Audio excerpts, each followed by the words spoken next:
कहानी को पूरा समझने के लिए कहानी के पिछले सभी भागों को ज़रूर देखें। उसका लिंक मैं आपको डिस्क्रिप्शन बॉक्स में दे दूँगी और साथ में कमेंट बॉक्स में पिन भी कर दूँगी, तो आप वहाँ से भी जाकर देख सकते हैं। सांची बोली, हाँ ये ठीक रहेगा। उसे बस बताना है कि चोट लगी है, ये थोड़े ही बताना है कि कितनी गहरी है। उन्होंने एक सलाह कर ली। फिर रीमा उसे उसके घर छोड़ने चल दी। वो दोनों अंदर आई। पूरब लिविंग रूम में ही बैठा था। दोनों उसके पास गई और वहीं बैठ गई।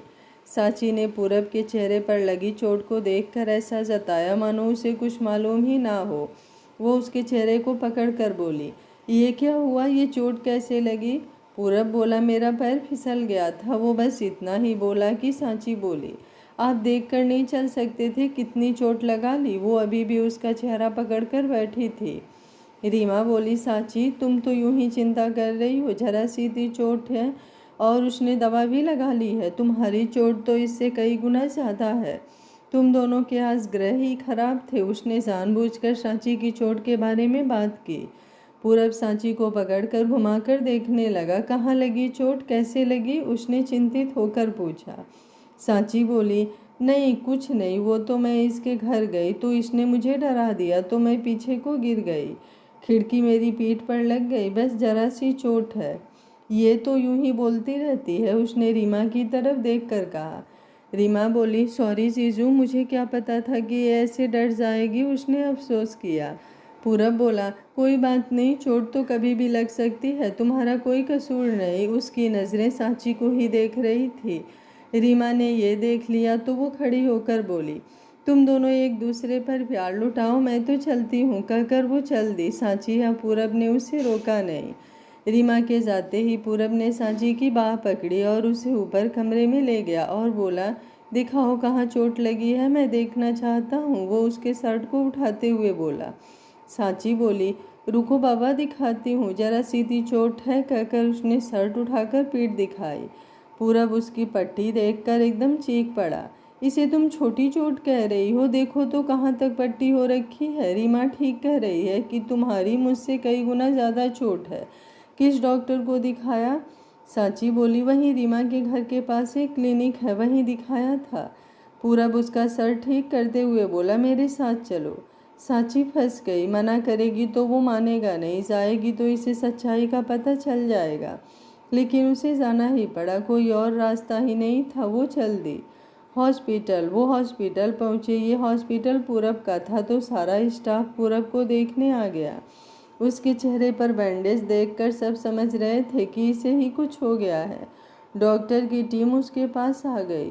पूरब ने 2 लेडी डॉक्टर्स को रोककर बाकियों को कहा, थैंक यू, मुझे अपनी वाइफ को दिखाना है। आप और लोगों को देखिए, मैं ठीक हूँ। इसलिए वो अपनी मलहम पट्टी के लिए यहाँ नहीं आया था। दीन बोला, सर आप घर पर बुला लेते, यहाँ आने का कष्ट क्यों किया? पूरब बोला, बुला लेता, पर मेरे दादाजी ने मुझे बताया था कि ये हॉस्पिटल लोगों के लिए बनाया है। अगर हम डॉक्टर को अपने घर बुला लेंगे तो उसके 2 घंटे हमारे आने में वेस्ट होंगे। इतने टाइम में वो कितने पेशेंट देख लेगा? बस मैं भी दादाजी की उसी बात पर अमल करता हूँ। सांची को उसकी बात सुनकर उस पर और भी ज़्यादा गर्व हुआ। पहले वो पूरब को एक अकड़बाज रईस समझती थी, पर जब से वो इसके साथ रहने लगी थी उसे रोज़ इसके बारे में नई नई बातें पता चल रही थी। वो डॉक्टर्स के साथ अंदर ड्रेसिंग रूम में अपनी चोट दिखाने गई। वो मन में खुश हो रही थी कि पूरब डॉक्टर से बात करने में बिजी है, वो जल्दी से दिखाकर वापस आ जाएगी। पर डॉक्टर चेक ही नहीं कर रहे थे, वो पूरब की वेट कर रही थी। पूरब के आने पर वो चेक करने लगी। उन्होंने पट्टी देखी तो पूरब की तरफ देखा और बोली, सर यहाँ तो पहले ही ड्रेसिंग हो रखी है। पूरब बोला, इसे उतार कर डिसइंफेक्ट करके नए सिरे से ड्रेसिंग करो। फिर वो सांची के पास आया और उसका हाथ पकड़कर बोला, उस डॉक्टर ने कोई पेन किलर इंजेक्शन दिया था दर्द रोकने के लिए? उसे इतने प्यार से बात करते सुन डॉक्टर और नर्सें भी हैरान हो गए। सांची बोली, हाँ जी, उन्होंने इंजेक्शन दिया था। पूरब बोला, ठीक है डॉक्टर, आराम से करना, दर्द ना हो। कहकर उसने सांची का हाथ पकड़ लिया और बोला, अगर दर्द हुआ तो बता देना। सांची उसकी तरफ देखती हुई सोच रही थी, ये कितनी केयर करता है। वो चुपचाप पेट के बल लेट गई। डॉक्टर ने पट्टी उतारी तो डॉक्टर के साथ पूरब भी हैरान रह गया। ये तो कितने ही स्टिचेस लगे हुए हैं। सांची धीरे से बोली, हाँ वो ज़्यादा नहीं, बस 6 ही टाँके लगे हैं। उसने कहा, जैसे कोई बड़ी बात नहीं है। पूरब बोला, 6 टाँके थोड़े होते हैं, ऐसी कौन सी खिड़की लग गई? आज के बाद तुम वहाँ नहीं जाओगी, या मैं अमित से कहूँगा उसे कहीं और घर दिला दे। वो जख्म को देखते हुए बोला। डॉक्टर बोले, सर स्टिचेस तो ठीक ही लगे हुए हैं, इन्हें डिसइंफेक्ट करके ड्रेसिंग कर दें। पूरब बोला, ड्रेसिंग कर दो। उसने कह तो दिया, पर उसे एकदम से उसे सचिन की याद आ गई। सचिन के भी तो ऐसे ही पीठ पर चोट लगी थी, पर सांची और सचिन तो अलग अलग हैं, ये कैसे हो सकता है? डॉक्टर ने पट्टी कर दी और फिर पूरब उसे वापस ले आया। अब वो उसे और भी केयर से ले आया। घर आकर उसने कुमार को कमरे में खाना लाने को कहा। सांची बेड पर लेटी पूरब को देख रही थी। वो बहुत ही शांत था। जब से उसने इसकी चोट देखी थी तब से ही शांत था। सांची को डर लगने लगा था कि कहीं ये जान ना जाए कुमार खाना ले आया था।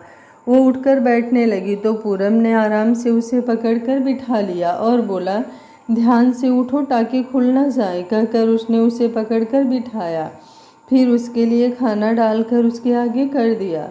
पूरब बोला, मैं खिलाऊं? सांची बोली, नहीं मैं खुद खा लूँगी। कहकर वो खाना खाने लगी। पूरब उसकी तरफ देख रहा था। जब उसने खाना खा लिया तो पूरब ने बेल मारकर कुमार को बर्तन ले जाने को कहा। कुमार के बर्तन ले जाने के बाद पूरब उसके पास आकर बैठ गया। फिर बड़े प्यार से उसके चेहरे के बाल पीछे करते हुए बोला, तुम इतने दर्द के बावजूद भी ऐसे कैसे मुस्कुरा सकती हो? मैं तो तब से यही सोच रहा हूँ कि तुम्हें कितना दर्द हो रहा होगा, फिर भी तुम्हारे चेहरे पर दर्द का नाम भी नहीं है। आखिर उसने पूछ ही लिया। सांची को भी उसकी चुप्पी का राज पता लग गया। सांची बोली, आप जानते तो हैं मैं अनाथ हूँ, तो जब भी मैं बीमार होती या चोट लगती तो खुद ही देखना पड़ता था। रोना भी आता तो कोई आंसू पोंछने वाला नहीं था, इसलिए अकेली ही रो लेती। फिर धीरे धीरे दिल पत्थर का हो गया, दर्द की आदत हो गई, अब उतना महसूस ही नहीं होता। सांची बोली। पूरब ने उसे गले से लगा लिया, पर उसने उसकी चोट का भी ध्यान रखा। वो बोला, अब तुम्हें दर्द सहने की ज़रूरत नहीं है, मैं हूँ, बताओ, मैं तुम्हारा दर्द बांटूंगा, मैं तुम्हें कोई दर्द होने ही नहीं दूंगा। सांची को भी उसका प्यार अच्छा लगा। उसने भी उसके गले में बाहें डाल ली। फिर पूरब ने आराम से उसे बिठा दिया और बोला, तुमने कपड़े चेंज करने हैं, चलो मैं हेल्प कर दूँ? सांची शर्मा गई। वो बोली, नहीं मैं खुद ही बदल लूँगी। पूरब बोला, देखो जिद करने की ज़रूरत नहीं है, जख्म बहुत गहरा है, अगर थोड़ा सा भी हिल गया या टाँके खुल गया तो मुश्किल हो जाएगी। कहकर वो कपड़े ले आया और वहीं बेड पर बिठाकर उसके कपड़े बदलने में हेल्प करने लगा। उसने चुपचाप कपड़े बदल लिए। पूरब बोला, अब कुछ दिन तुम घर पर ही रहोगी, रेस्ट करो, ऑफिस या कहीं और जाने की ज़रूरत नहीं है। रीमा को कह दूंगा, वो यहीं आ जाएगी।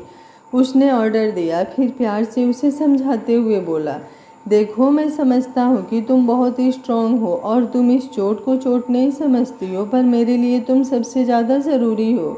तुम्हारी केयर करना मेरी ड्यूटी है। सांची बोली, ठीक है, मैं कहीं नहीं जाऊँगी। फिर पूरब उसे लिटाकर वॉशरूम में चला गया। सांची को खुशी हो रही थी कि उसे पूरब का प्यार मिल गया। कुछ ही देर में पूरब आ गया और बोला, मैं सोफे पर सो जाता हूँ, अगर तुम्हें कुछ चाहिए हुआ तो मुझे जगा लेना। अगर मैं बेड पर सोया तो तुम्हारी चोट ना दुखा दूँ। सांची बोली, नहीं आप यहीं बेड पर सो जाओ, मुझे आपके बिना नींद नहीं आती, आपकी आदत सी हो गई है, अब अकेले नींद नहीं आती, आप साथ होते हो तो जल्दी नींद आ जाती है। उसने पूरब का हाथ पकड़कर कहा। अगली सुबह फ़ोन की आवाज़ से सांची की आंख खुली। उसने जल्दी से फ़ोन उठाकर देखा, रीमा का फ़ोन था। उसने फ़ोन उठाते ही कहा, अरे यार मैं ठीक हूँ, हाल ही पूछना था, दिन में फ़ोन कर लेती, इतनी सुबह जगाने की क्या ज़रूरत थी? उसने अपनी नींद खराब होने से चिढ़कर कहा। रीमा बोली, अरे नहीं यार, कल तेरे साथ वाले फ्लैट में सारी रात तोड़फोड़ होती रही, मैं तो बहुत डर गई थी, सारी रात नींद नहीं आई, पता नहीं ढूंढ क्या रहे थे, वो बहुत घबराई हुई थी। सांची भी घबरा कर उठ गई। वो जल्दी से उठी, उसकी पीठ में दर्द हुआ तो वो कराहते हुए ठीक होकर बैठ गई और बोली, कौन थे? रीमा बोली, मुझे क्या पता, इतना शुक्र है कि उन्हें इस सेंटर वाले दरवाजे का पता नहीं चला, नहीं तो मेरा पता नहीं क्या होता। उसकी आवाज़ में डर साफ दिख रहा था। सांची बोली, तुम यहाँ आ जाओ। पूरब भी कह रहे थे तुझे वहाँ रहने की ज़रूरत नहीं है, पूरब से कहकर कहीं और घर दिलवा देंगे। अच्छा सुनो, वहाँ उस दिन मैंने तेरे घर में अपना भेष बदलने वाला सामान रखा है। वो तेरी अलमारी के सबसे नीचे शू रैक में एक ब्रीफ केस में है, वो भी ले आना, चुपचाप आना। रीमा बोली ठीक है, मैं आ रही हूँ। वो पहले ही यहाँ से जाना चाहती थी। उसने सांची के बताई जगह से ब्रीफ केस उठाया और फिर अपना सामान लिया जो पहले ही तैयार किया हुआ था। फिर वो उसी वक्त सांची के घर की तरफ चल दी। सांची कुछ देर सोचती रही कि वहाँ कौन आया होगा। सचिन के दुश्मन तो बहुत हैं, पर किसी को उसके घर का पता नहीं लगा था। ये इतना ताकतवर कौन आ गया जिसने उसके घर का पता लगा लिया। सोचते हुए उसे सूरज की याद आई। वो खुद से ही बोली, सूरज, हाँ सूरज ही होगा, उसमें इतना दम है और पावर भी है, वो सचिन के घर पहुंच सकता है। उसने शुक्र मनाया कि वो अपने मेकअप का सामान अपने दूसरे फ्लैट यानी रीमा के घर रख दिए थे। उसने अंदाज़ा तो लगा लिया था कि सूरज हो सकता है, फिर भी वो सच्चाई जानना चाहती थी। उसने पूरब को फ़ोन किया। पूरब ने फ़ोन उठाकर कहा, सांची उठ गई तुम? सांची बोली, हाँ जी उठ गई, अभी रीमा का फ़ोन आया था। मैंने बताया था ना कि वो सचिन के बगल में रहती है, उसका फ़ोन आया था। वो कह रही थी कि कल रात कोई सचिन के घर आया था और तोड़ फोड़ करके गया है। रीमा ने बताया कि वो सारी रात सचिन के घर में कुछ ढूंढते रहे। पूरब बोला, क्या? अच्छा हुआ कि हमने सचिन को पहले ही भगा दिया था, नहीं तो सूरज उसे ज़रूर पकड़ लेता। ये तो अच्छा है कि वहाँ हमारा दोस्त है, इसलिए हम उसकी रग रग से वाकिफ़ हैं। सांची ने दिखावा करते हुए पूछा, क्या सूरज भैया वो ऐसा क्यों करेंगे? सचिन की उनसे क्या दुश्मनी है? पूरब बोला, ये सब मैं तुम्हें बाद में बताऊंगा, तुम अभी रेस्ट करो, घर आऊँगा तो सब बता दूंगा। उसे लग रहा था कि वो सूरज से बात करेगा तो वो समझ जाएगा कि ये सब किरण की जिद के कारण हुआ है। दूर एक बड़े से विला में सफ़ेद कोट पैंट में सिगार के धुएं के पीछे सूरज गुस्से से तिलमिला रहा था। वो घूमते हुए बोला, हद हो गई, उसे ज़मीन खा गई या आसमान निगल गया, कहीं से भी ले आओ, उसे मेरे सामने लाओ। बब्बन बोला, बॉस हमने हर जगह उसे ढूंढ लिया, उसके बारे में कुछ पता नहीं चला, मतलब वो कहाँ से आया था, उसका गांव कौन सा है। सूरज ने पास पड़े टेबल पर मुक्का मारा और बोला, पाताल में है तो वहाँ से भी लाओ, मैं उसे जिंदा नहीं छोड़ूंगा। सूरज उसी दिन से सचिन को ढूंढ रहा था, पर वो उसे मिल ही नहीं रहा था। बब्बन बोला, बॉस आप पूरब सर से पूछिए, वो उनके क्लब में काम करता था तो उसे सब पता होगा, उसने डरते हुए कहा। सूरज बोला, दोबारा उसका नाम भी मेरे सामने मत लेना, कहकर वो दूसरी तरफ चल दिया और मन ही मन सोचने लगा कि ये ठीक कह रहा है, गुरु को सचिन के बारे में ज़रूर पता होगा। अगर मैं उसके पास जाकर उसे सच बताऊं तो वो जान जाएगा कि सारी गलती सचिन की है और फिर से सब ठीक हो जाएगा। ये सोचते ही सूरज ने बब्बन से कहा, पूरब को फ़ोन करके मिलने को बुलाओ। बब्बन को अजीब लगा, इतने सालों से वो सूरज के साथ है, ये हमेशा पूरब को गुरु ही कर बुलाता था। आज अचानक से पूरब कह रहा है, कोई बहुत बड़ी बात हो गई जो उसे पूरब कह रहा है। सूरज बोला, क्या सोचने लगा, कोई और आकर फ़ोन निकाल कर देगा क्या? उसने गुस्से से कहा। बब्बन जल्दी से फ़ोन मिलाने लगा। पूरब ने बब्बन का नाम देखकर फ़ोन उठा लिया। उसे पता था कि ये सूरज ने ही करवाया होगा। वो जानता था कि सूरज उससे ज़्यादा देर नाराज नहीं रह सकता। पूरब बोला, हेलो, हाँ बब्बन क्या बात है? बब्बन बोला, सलाम सर, वो बॉस आपसे मिलना चाहते हैं, उन्होंने आपको अभी पुराने अड्डे पर आने को कहा है। उसने एक ही सांस में सारा मैसेज दे दिया। पूरब बोला, मैं अभी पहुंचता हूं, कहकर उसने फ़ोन बंद करके सीट को बुलाया और बोला, मैं सूरज से मिलने जा रहा हूं, मीटिंग तुम अटेंड कर लेना, कहकर वो जाने लगा तो सीट बोला, सर मैं आपके साथ चलता हूं, या कम से कम बॉडीगार्ड्स को ले जाइए, आप इस तरह अकेले मत जाइए। अगर फिर से उन्होंने कुछ किया तो। पूरब जब भी अपने तीनों दोस्तों से मिलने जाता था तो अपने बॉडीगार्ड्स को छुट्टी दे देता था, कभी साथ लेकर नहीं जाता था। पूरब बोला, नहीं, चाहे जितनी भी लड़ाई हो जाए, है तो वो मेरा दोस्त थी, वो मुझसे जितना भी गुस्सा हो कभी मुझे नुकसान नहीं पहुंचाएगा, उसने अकड़ कर कहा। उसे अपनी दोस्ती पर बहुत गर्व था। इतना कहकर वो निकल गया, पर सिड का मन नहीं माना। उसने पूरब के बॉडीगार्ड्स को बुलाया, देखो सर के साथ रहना, पर दूर से ही देखना, अगर ज़रा भी लगे कि कोई खतरा है तब आगे जाना, नहीं तो दूर से ही ध्यान रखना। और हाँ, खास बात, सर को पता ना चले कि तुम लोग उनके पीछे हो। उसने अच्छे से समझा दिया और उन्हें पूरब के पीछे रहने को कहा। पूरब के जाते ही उसके बॉडीगार्ड्स उसके पीछे हो लिए। पूरब वहां पहुंचा तो उसने देखा कि सूरज की कार पहले ही खड़ी है। वो अंदर चला गया। उसके बॉडीगार्ड्स भी अलग अलग ग्रुप में चोरी छिपे उसके पीछे अंदर घुस गए। सूरज ने पूरब की तरफ देखा और बोला, मैंने तुम्हें सचिन का एड्रेस पूछने के लिए बुलाया है। वो कहाँ है? वो अकड़ कर सिंगार से धुआं छोड़ते हुए बोला। पूरब उसका एटीट्यूड देखकर ही समझ गया कि अभी तक उस बात को लेकर गुस्सा है। वो बोला, देखो सूरज, इसमें सचिन की कोई गलती नहीं थी। वो किरण के दोस्त ही गलत थे। उन्होंने किरण को मोहरा बनाकर ये लड़ाई करवाई है, उसने समझाया। सूरज का गुस्सा बढ़ गया। मैंने कहा ना कि उसका एड्रेस बताओ। ये फालतू की बकवास मैंने उस दिन बहुत सुन ली। मुझे सही गलत ना समझाओ, मैं खुद समझदार हूँ, उसने अपने स्टाइल में कहा। पूरब बोला, सूरज तुम समझ क्यों नहीं रहे? अगर तुम्हें यकीन नहीं है तो चलकर सीसीटीवी चेक कर लो, उसने रिक्वेस्ट की।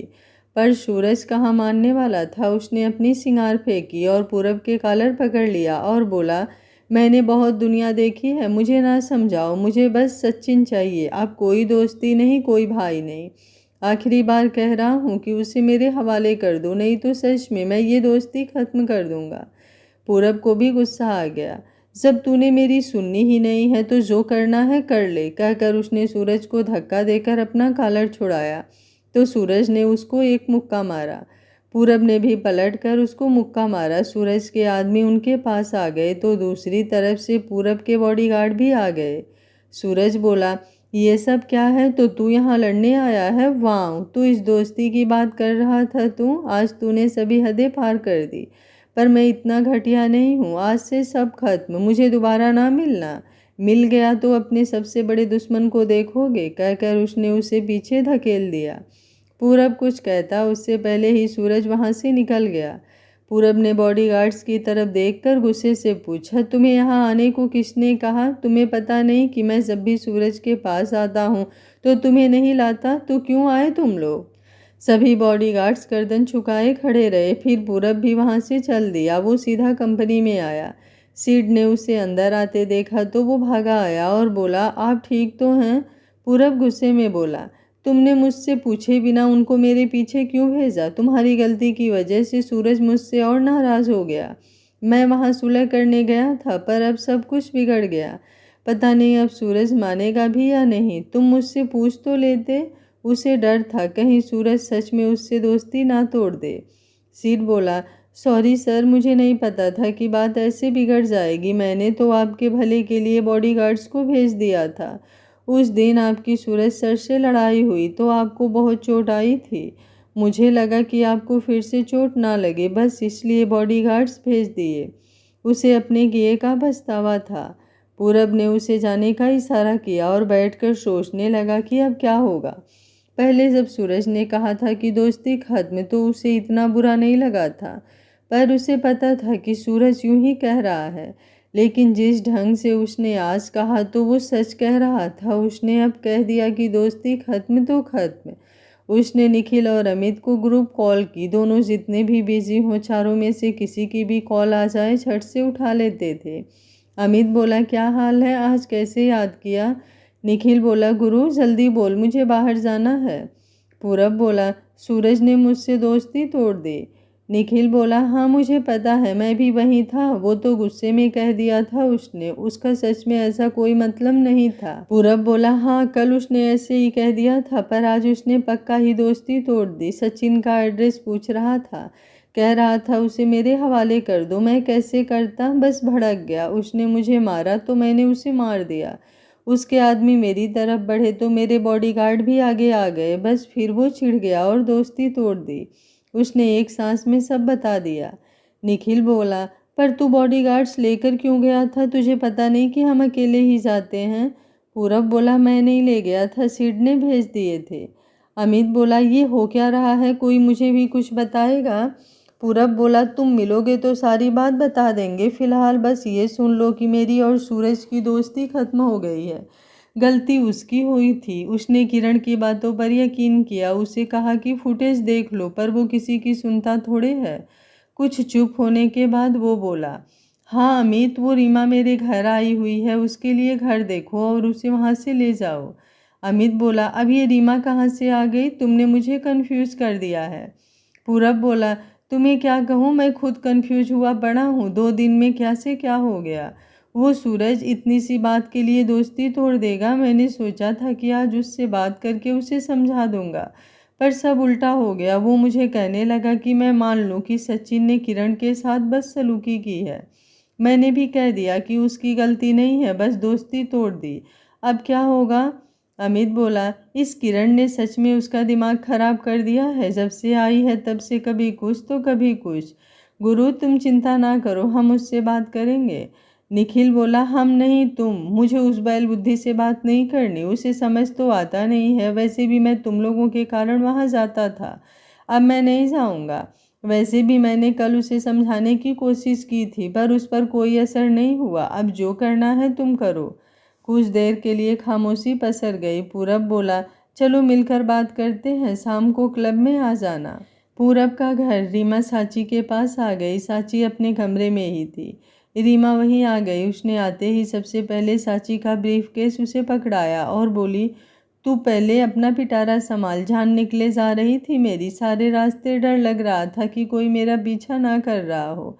यहाँ तक कैसे कैसे आई हूँ। साची बोली, चल ठीक है, अब आराम से बैठ जा, और हाँ, ये लाने के लिए थैंक यू। उसने उसे बिठाते हुए अपना ब्रीफ केस उससे ले लिया और अपनी अलमारी में अच्छे से छुपा दिया।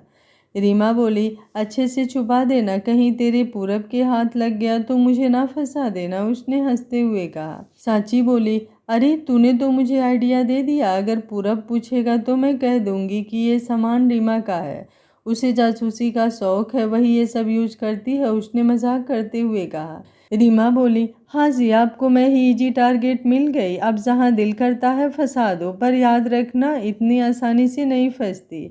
मेरा बॉयफ्रेंड वकील है, चुन चुन कर बदला लेगा। उसने भी उसके मजाक में साथ दिया। साची बोली, बेशक तू वकील की गर्लफ्रेंड होगी, पर शायद तुम्हें मेरे हस्बैंड के बारे में पता नहीं। वो जो करना चाहता है करके रहता है। तेरा वो वकील भी उसी का दोस्त है। उसने आंखें मटकाते हुए मजाक किया। रीमा बोली, अच्छा सी, पर तू मुझे नहीं जानती। मेरी पहुंच तेरे से भी ऊपर है। मेरी फ्रेंड बिजनेस टाइकून पूरब मित्तल की वाइफ है, और वो वही करता है जो मेरी फ्रेंड कहती है, और मेरी फ्रेंड वो करती है जो मैं कहती हूँ। उसने भी सांची की तरह मुंह बनाकर चिढ़ाते हुए कहा। सांची बोली, अच्छा बाबा, तू जीती मैं हारी। सच, तूने कुछ खाया भी है या नहीं? रीमा बोली, हाँ यार, रात के किस्से के बाद मैंने कुछ नहीं खाया। सारी रात सोई नहीं, बस सुबह का इंतज़ार करती रही, और सुबह होते तो तुझे बताने की वेट करती रही। टाइम देखती रही कि जीजू घर से जाएं, तब मैं तुम्हें फ़ोन करके सब कुछ बताऊंगी। तुम्हें पता है मैंने कितने बुरे दिन देखे हैं, पर ये रात मेरे जीवन की सबसे लंबी रात थी। बेशक वो लोग चले गए थे, पर हर आहट पर दिल कांप जाता था। बड़ी मुश्किल से वो टाइम आया और मैंने तुम्हें फ़ोन किया। इस सारी उधेड़ बुन में खाना खाना तो भूल ही गई। अब तेरे पूछने से याद आया, उसने कहा। सांची ने कुमार को फ़ोन किया। हेलो अंकल, नाश्ता तैयार है? कुमार बोले, हाँ बेटा, खाना तैयार है, मैं ऊपर ले आऊँ? सर ने कहा था कि आपका खाना ऊपर कमरे में ही दे देना है, आपको नीचे नहीं आने देना। उसने पूरब की कही बात बताई। सांची बोली, ठीक है, ऊपर ही ले आओ, 2 लोगों का खाना लाइएगा। खाना आते ही रीमा उस पर टूट पड़ी जैसे सदियों की भूखी हो। सांची उसे देखकर हंस दी। सूरज का घर। किरण सिसकते हुए बोली, कोई बात नहीं भैया, आपको सचिन नहीं मिला तो कोई बात नहीं। वैसे भी वो 3 हैं और आप अकेले। वो अगर आपको नहीं बता रहे हैं तो इसका मतलब वो आपके दोस्त ही नहीं हैं। उन्हें उस कमीने का सॉरी भैया, वो मुझे उस पर गुस्सा आ रहा है, उसकी वजह से आप लोगों की दोस्ती टूट गई। या ऐसा कहें कि अच्छा हुआ उनके असली रंग बाहर आ गए और आपको पता लग गया कि कौन आपका दोस्त है और कौन दुश्मन। वो बोले जा रही थी और बीच बीच में तिरछी नज़रों से उसकी तरफ देख लेती थी कि उसका रिएक्शन क्या है। लेकिन सूरज चुपचाप बैठा था, उसके चेहरे पर कोई भी एक्सप्रेशन नहीं थे। किरण ने अपनी स्कीम बदली और वो रोने लगी। भैया, अगर ये सब मेरी वजह से हुआ तो मुझे माफ़ कर दो। मुझे आपको बताना ही नहीं चाहिए था कि उस कमीने ने मेरे साथ ये सब किया है। सारा कसूर मेरा है, मुझे आपको बताना ही नहीं चाहिए था। मैं बहुत बुरी हूँ, वो अपने मुंह पर थप्पड़ मारते हुए बोली। सूरज ने उसके हाथ पकड़ लिए और बोला, नहीं, तुम्हारी गलती नहीं है, मैं ही गलत हूँ। मैं अपनी बहन के साथ बुरा करने वालों को पकड़ भी नहीं सका। वो सब दोस्त झूठे हैं, एक तुम ही सच्ची हो, और अब तो दोस्त भी नहीं रहे। सूरज आज तक कभी नाकाम नहीं हुआ था। जिंदगी की पहली नाकामी, वो भी अपने ही दोस्तों के कारण। उसे बहुत ही गुस्सा आ रहा था। आखिर पूरब ऐसा क्यों कर रहा है? किरण ने देखा कि लोहा गर्म है। अभी वार करती हूँ, सोचते हुए बोली, भैया जाने दो, जो हुआ सो हुआ, भूल जाइए। मैं भी भूल जाऊंगी। उनको आपकी ज़रूरत नहीं होगी, पर आपको इस दोस्ती की ज़रूरत है। आप मेरे कारण अपनी बचपन की दोस्ती ना तोड़िए, उसने रोते हुए कहा। उसकी बात सुनकर सूरज को और गुस्सा आ गया। वो बोला, अगर उन्हें मेरी ज़रूरत नहीं है तो मैं भी उनके बिना मरा नहीं जा रहा। अगर मैं दोस्ती निभाना जानता हूँ तो दुश्मनी भी निभाना जानता हूँ। तुम ये लास्ट टाइम सुन लो, तुम मेरी बहन हो, मुझे तुम उन सबसे अजीज हो, इसलिए कभी खुद को उनके साथ कंपेयर मत करना। और आज के बाद मेरे सामने उनका नाम भी मत लेना। उन्हें अगर दोस्ती की परवाह हुई तो खुद ही आएंगे। तभी उसका फ़ोन बजने लगा। अमित का फ़ोन था। सूरज बोला, हेलो। वो जानता था कि उसने फ़ोन क्यों किया है। अमित ने ऐसे जताया मानो उसे इनकी लड़ाई के बारे में पता ही नहीं है। वो बोला, यार आजा, हम क्लब में मिलते हैं। सूरज बोला, वहाँ वो भी आ रहा है? अमित बोला, बस मैं, गुरु और निखिल आ रहे हैं। और कौन? सूरज बोला, उस पूरब से कह देना कि सचिन को मेरे हवाले कर दे। अगर वो मानता है तो मैं आऊँगा, नहीं तो भूल जाओ। कोई सूरज भी था। आज वो मेरी बात मान गया तो ठीक, नहीं तो आज के बाद जहाँ वो होगा मैं वहाँ नहीं आऊँगा, उसने गुस्से से कहा। अमित बोला, वो कह रहा है कि सचिन की गलती नहीं है, इसलिए। सूरज ने उसे पूरी बात भी नहीं करने दी और बीच में ही बोल पड़ा, अब बात उसकी गलती की नहीं है, बात है हमारी बचपन की दोस्ती की, जिसकी हम डींगे मारते थे। अगर वो सचिन को मेरे हवाले नहीं करता तो सब खत्म। तुम लोग भी उसका साथ दोगे तो तुम दोनों से भी मेरी दोस्ती खत्म, कहकर उसने फ़ोन बंद कर दिया। अमित फ़ोन की तरफ देखता रह गया। वो दोनों भी उसी को देख रहे थे। निखिल बोला, मैंने कहा था ना कि वो बैल बुद्धि है, वो मानेगा नहीं। अमित बोला, अजीब है, सूरज भी कोई बात सुनी भी नहीं और अपनी सुनाकर फ़ोन बंद कर दिया। पूरब अपने घुघराले बालों में हाथ मारता हुआ बोला, समझ नहीं आता कि वो इतना जिद क्यों कर रहा है। उसे बुलाया था कि एक बार आ जाए तो फुटेज दिखा देंगे, पर वो मानता ही नहीं। सचिन को उसे सौंप भी दूँ, पर उसने बिना कुछ पूछे उसे गोली मार देनी है। तो मेरा दिमाग थोड़े ख़राब है जो मैं सचिन उसे दे दूँ। हाँ, अगर वो कसूरवार होता तो मैं खुद उसे सूरज को दे देता। तुमने भी फुटेज देखी है, उसका कसूर ही नहीं है, उसने दुख और गुस्से से कहा। निखिल बोला, वो शुरू से ही ऐसा है। किरण उसे मुश्किल से मिली है, इसलिए उसकी हर बात मान रहा है। पता नहीं क्यों मुझे ऐसा लग रहा है कि ये सब किरण ने जानबूझकर किया है। वो हमारी दोस्ती तुड़वाना चाहती हो। अमित बोला, कुछ कह नहीं सकते। अगर उसने दोस्ती तुड़वानी होती तो सचिन को क्यों फंसाती। हो सकता है उसने सचिन को फंसाने के बाद जब इनकी लड़ाई के बारे में सुना होगा, तब हो सकता है उसने दोस्ती तुड़वाने का सोचा हो। पूरब बोला, यार दोस्ती करना और तोड़ना उस सूरज के अपने हाथ में है। कोई तीसरा कैसे दोस्ती तोड़वा सकता है, वो बच्चा थोड़े ही है। अमित बोला, सूरज शुरू से ऐसा ही है। जब किरण खो गई थी तो कितने साल गुमसुम सा रहा था वो, समझ नहीं आ रहा है कि क्या करें। पूरब बोला, तुम्हें बैठना है बैठो, मैं घर जा रहा हूँ, सांची को चोट लगी हुई है। वो जाने लगा, फिर मुड़ा और बोला, अमित तू भी चल, उस रीमा को ले आना, उसे कहीं और कमरा दिला दे। अगर कमरा नहीं मिलता तो मेरे होटल में ठहरा देना, कहकर वो चल दिया। अमित उसके पीछे चल दिया। निखिल बोला, ओके बाय, मैं अकेला यहाँ क्या करूँगा, मैं भी चलता हूँ, कहकर निखिल भी उनके साथ ही क्लब से निकल आया। यहाँ से निखिल अपने घर चल दिया और वो अपनी कार लेकर पूरब के घर की तरफ चल दिए। वो घर के अंदर आए तो लिविंग रूम में सांची और रीमा की हंसने की आवाज़ आ रही थी। दोनों बहुत खुश थे। पूरब जल्दी से अंदर आया और सांची से बोला, तुम्हें मैंने नीचे आने से मना किया था ना, फिर तुम नीचे क्यों आई। तुम खुद से अपनी फिक्र नहीं करती और मैं कहता हूँ तो मेरी बात भी नहीं मानती। सांची उसका हाथ पकड़कर बोली, अरे बाबा बैठो तो सही, इतना गुस्सा अच्छा नहीं होता। मैं आपका कहना मानकर सुबह से ऊपर ही थी। जब बोर हो गई तब नीचे आ गई। आप कुमार से पूछ लीजिए, उसने उसकी बाह को अपनी बाहों में लपेटते हुए कहा। अमित रीमा से बोला, तुम बैठकर इनका यह प्यार प्रदर्शन क्या देख रही हो, चलो हम चलते हैं, इन्हें रेस्ट करने दो। फिर वो सांची से बोला, तुम्हारा हालचाल पूछना था, पर पूरब के होते तुम्हें कुछ हो ही नहीं सकता, कहकर वो रीमा को लेकर चल दिया।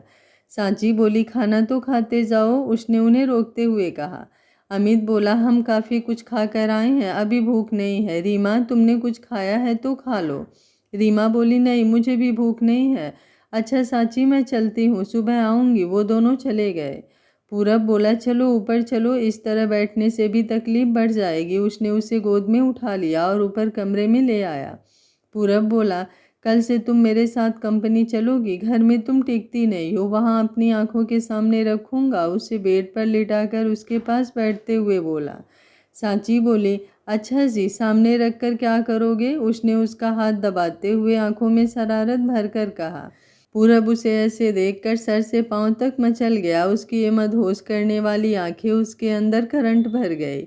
उसने अपने दोनों हाथ उसके दोनों तरफ रखे और वो उस पर झुककर उसके चेहरे के बिल्कुल करीब जाकर बोला, देखो, इस तरह ना देखो, नहीं तो मैं भूल जाऊंगा कि तुम्हें चोट लगी हुई हो, और फिर जो होगा उसकी जिम्मेदार तुम होगी। कहकर उसने झुककर उसके लबों को चूम लिया। उसने एक हाथ से सांची को हिलने से रोक दिया, फिर जल्दी से पीछे हटकर बोला, दोबारा ऐसा ना करना। फिर उसके सिर के बालों को सहलाते हुए बोला, खाना खाओगी? सांची ने हाँ में सिर हिला दिया। पूरब ने उसी वक्त कुमार को खाना लाने को कहा, फिर वॉशरूम में चला गया। कुमार के खाना लाने के साथ ही पूरब भी नहा धोकर बाहर आ गया था। दोनों खाना खाकर सो गए। पूरब उसे गले से लगाकर सो गया। अगले दिन वो सांची को अपने साथ कंपनी ले गया। सांची पहले अंदर चली गई। शिवानी उसके पास आई और बोली, सांची, तुम कमाल हो, कुछ दिन आती हो फिर छुट्टी ले लेती हो। सांची बोली, क्या करूं मैडम, जब से मैं यहाँ काम करने लगी हूँ कभी बीमार हो जाती हूँ तो कभी चोट लग जाती है। शिवानी बोली, चोट लगी? कहाँ लगी, कैसी लगी? सांची बोली, पीठ पर लगी थी, वो पैर स्लिप कर गया और खिड़की लग गई, ज़्यादा नहीं है, जल्दी ही ठीक हो जाएगी। शिवानी बोली, ठीक है, लेकिन अगर सर कुछ कहे तो चुप ही रहना, उसने समझाया। उसके बाद अंजू आई, उसने भी वही सब पूछा, फिर उसने भी यही सब सलाह दी। कुछ देर में पूरब भी आ गया। उसने आते ही सांची को अपने रूम में बुलाया। सांची उसके पास जाने लगी तो शिवानी और अंजू ने उसे फिर से समझाया। फिर वो पूरब के कमरे में चली गई। पूरब ने उसके अंदर आते ही उसे पकड़कर बिठाया। फिर वो बोला, तुम ठीक हो ना, कुछ दिक्कत तो नहीं हुई? सांची बोली, मुझे क्या होगा, आपके साथ ही तो आई हूँ मैं, फिर इतनी देर में मुझे क्या होगा, आप इस तरह ना कीजिए।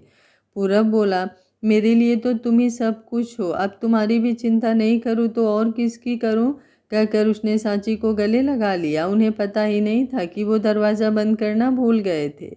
सांची जब काफ़ी देर तक वापस नहीं आई तो शिवानी और रंजू उसे देखने पूरब के कमरे में गई तो अंदर का सीन देखकर हैरान रह गई। पूरब ने सांची को बाहों में पकड़ा हुआ था। शिवानी और रंजू अचानक अंदर आ गई। उन्हें संभलने का मौका नहीं मिला और वो दोनों उनके बिल्कुल सामने थी। उन्हें भी कुछ नहीं सूझा, वो बुत बनी उन दोनों को देख रही थी। कुछ देर बाद जब शिवानी को एहसास हुआ कि वो बिना नॉक किए अंदर आ गई तो वो बोली, सॉरी सर, दरवाज़ा खुला था इसलिए बिना नॉक किए आ गए, कहकर वो जाने लगी तो सांची ने उन्हें आवाज़ दी पर वो नहीं रुकी। तब पूरब गुस्से से बोला, शिवानी। तब वो दोनों रुकी और उनकी तरफ मुड़ी। पूरब बोला, कोई काम था? वो बिल्कुल नॉर्मल था, जैसे कुछ हुआ ही ना हो। उसने धीरे से सांची को छोड़ दिया और सांची एकदम से खड़ी हो गई। शिवानी बोली, नहीं सर, वो कुछ नहीं बोली, पर अंजू को उन दोनों पर बहुत गुस्सा आ रहा था। वो बोली, सांची वापस नहीं आई तो हमें लगा कि कहीं आप उसे डांट तो नहीं रहे, सो उसे बचाने आए थे। हमें क्या पता था कि ये आपको इस तरह से। उसे लगा कि सांची ने ही पूरब को फंसाया होगा। सांची कभी पूरब तो कभी उन दोनों को देख रही थी। वो बोलने लगी तो शिवानी ने उसकी तरफ हाथ करके कहा, सांची, नहीं, तुम्हारे कुछ भी कहने से जो हमने देखा वो बदल नहीं जाएगा, कहकर वो अपने कमरे में चली गई। सांची उनके पीछे जाने लगी तो पूरब ने उसे रोक दिया। वो बोला, सुनो सांची, आराम से, ऐसे टेंशन मत लो, तुम्हारी तबीयत ठीक नहीं है, मैं चलता हूँ, मैं उन्हें सब बता दूंगा। उसने सांची के कंधे पर हाथ रख कर कहा। सांची बोली, नहीं, मैं खुद ही बात कर लूँगी, आप कुछ मत कहिएगा, आप दूर होकर नहीं बैठ सकते, घर पर हम साथ ही तो रहते हैं, वहाँ कर लो जो करना है। यहाँ ऑफिस में पता नहीं वो मेरे बारे में क्या क्या सोच रही होंगी। वो उन्हें सच्चाई बताना चाहती थी, पर वो इन्हें इस तरह पता लगेगी ऐसा सपने में भी नहीं सोचा था। वो उनके पीछे चली गई। उसके कमरे में आते ही अंजू ताली बजाते हुए बोली, वाह साची वाह, हमने कभी नहीं सोचा था कि तू ऐसा भी कर सकती है। हम तुझे भोली भाली समझकर सर से बचाते रहे और तूने उन पर ही डोरे डाले। तुझे एक बार भी नहीं सोचा कि वो शादीशुदा है या तुझे सिर्फ पैसों और अपनी तरक्की से मतलब है। शिवानी बोली, अंजू रहने दो, इसे कुछ भी कहने का फ़ायदा नहीं। अब पता चला कि सर हमेशा इसे ही अपने साथ क्यों ले जाते थे। क्यों ये फ़ोन मेरे टेबल से इसके टेबल पर आ गया। छी, लानत है ऐसी तरक्की पर। उसने तिरस्कार भरी नज़रों से सांची की तरफ देखा। सांची बोली, सॉरी अंजू, सॉरी मैडम, पर बात वैसी नहीं है जैसी आप समझ रही हैं। एक्चुअली वो सर, वो कुछ कहती उससे पहले ही अंजू ने उसे बीच में ही टोक दिया। बस हमें तुम्हारी कोई बात नहीं सुननी, तुम फिर से कोई ना कोई बहाना बना दोगी। अरे उस दिन सर ने कहा कि वो अपनी पत्नी के कहने पर किसी और लेडी से बात नहीं करेंगे। तब से वो सिर्फ तुमसे बात करते, कहीं जाते तो तुम्हें लेकर जाते। तुम हमें बेवकूफ़ बनाती रही और हम बनते रहे। तूने तो हमारे आइडल को भी बुरा बना दिया। तुम जैसी से तो बात भी नहीं करनी चाहिए। सांची उसका हाथ पकड़ते हुए बोली, अंजू प्लीज़ एक बार मेरी बात तो सुनो। लेकिन अंजू को उस पर बहुत गुस्सा था। उसने अपना हाथ खींचकर साथी को धकेल दिया। वो लड़खड़ा गई। उसे पूरब ने संभाल लिया।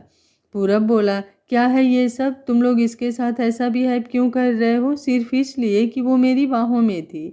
तो क्या हुआ? क्या मैं अपनी वाइफ को अपनी बाहों में नहीं ले सकता? हम दोनों लीगली हस्बैंड एंड वाइफ हैं, तो एक दूसरे को हक करके हमने कोई गुनाह किया? उसने सब कुछ सच सच बता दिया। अंजू, शिवानी और बिमल तीनों को तो मानो करंट लग गया हो। वो तो वहीं जम गए। तीनों हैरान हो गए। एक साथ अलग अलग लाइंस बोले।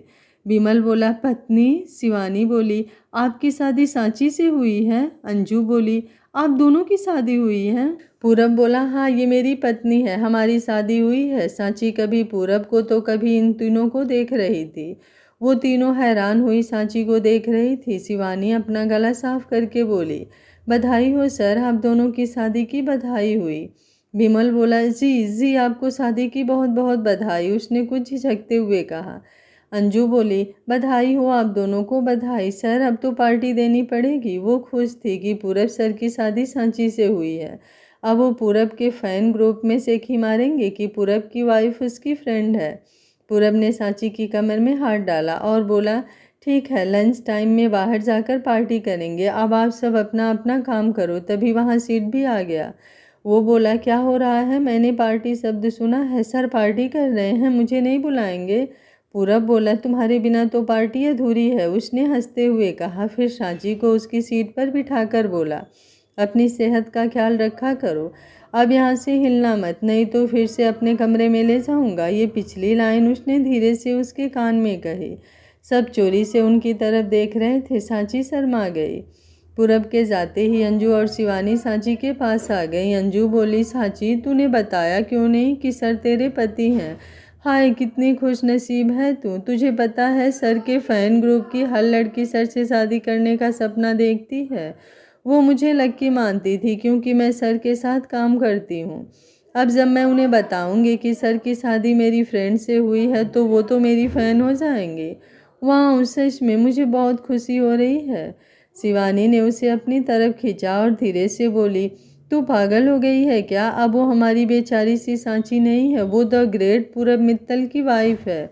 उसके सामने जो भी बोलना सोच समझ कर बोलना। सांची ने सुना तो कुछ नहीं, पर वो फिर भी बोली, देखिए अंजू, बिमल सर और शिवानी मैडम, मैं पहले भी आपकी जूनियर थी और अब भी जूनियर ही हूँ। आप लोगों ने मुझे हमेशा प्यार दिया, इस बात से पूरब भी बहुत खुश है। मैं चाहती हूँ कि मेरे उनकी वाइफ होने से हम लोगों के रिश्ते में कोई फ़र्क नहीं पड़ना चाहिए। जैसे पहले मिलकर रहते थे अब भी वैसे ही रहेंगे। अंजू शिवानी को छोड़कर सांची के पास आ गई। वो उसके गले मिलने ही लगी थी कि फ़ोन बजने लगा। सांची ने फ़ोन उठाया।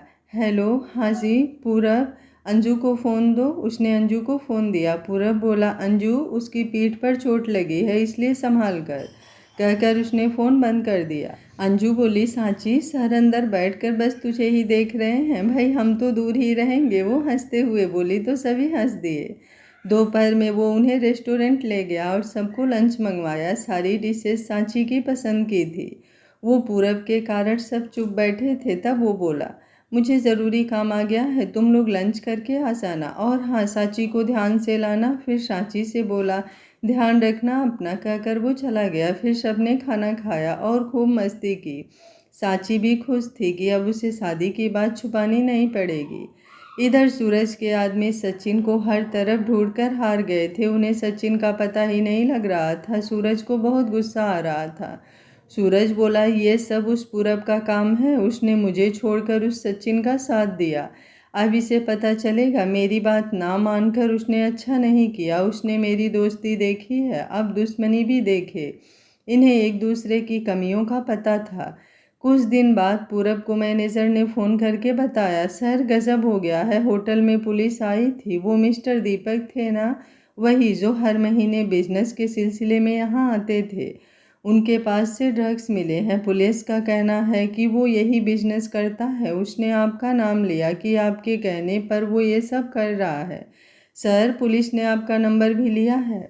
वो काफ़ी डरा हुआ था। पूरब हैरान था कि पुलिस ने उसे पूछे बिना उसके होटल पर छापा मारा कैसे, और निखिल ने कुछ क्यों नहीं बताया।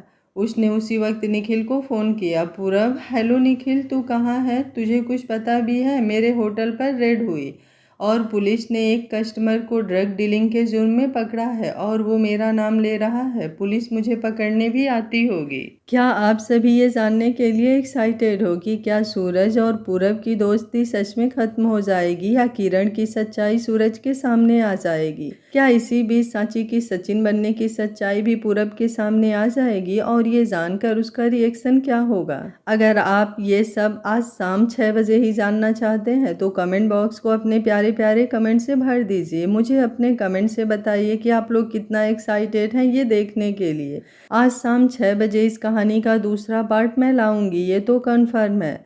लेकिन आप लोगों के कमेंट से मुझे निराशा नहीं होनी चाहिए, एक्साइटमेंट पता चलनी चाहिए कि आप लोग इस कहानी का दूसरा पार्ट देखने के लिए एक्साइटेड हैं।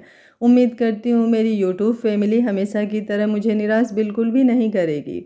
आप लोगों को कहानी अच्छी लग रही है तो वीडियो को लाइक, शेयर एंड चैनल को सब्सक्राइब कर लीजिएगा। Thank you for watching. मिलते हैं कहानी के अगले पार्ट में आज शाम 6 बजे।